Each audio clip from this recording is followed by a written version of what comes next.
Hi everyone, I'm John White and I'm going to show you how you can change the way that Spooky looks. And not just that, but you can also change the voice that Spooky has if there's any messages that Spooky wishes to convey to the user. Now you can choose whichever skin or look that Spooky has in the System tab.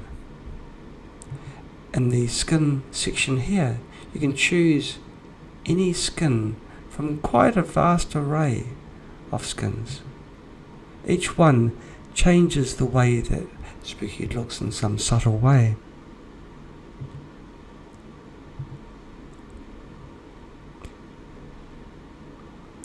If you've got poor eyesight, you can go to the top and choose a large font, for example.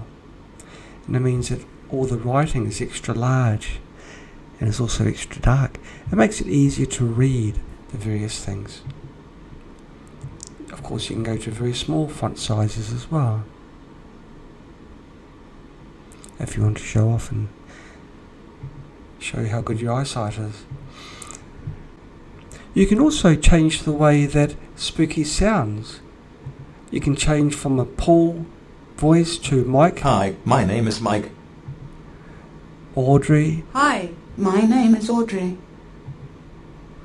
You can go for just beeps, or you can have perfect silence for nighttime use. So these are two ways that you can customize the way that Spooky sounds and how Spooky looks, just from these two options here. Thank you so much for watching this video.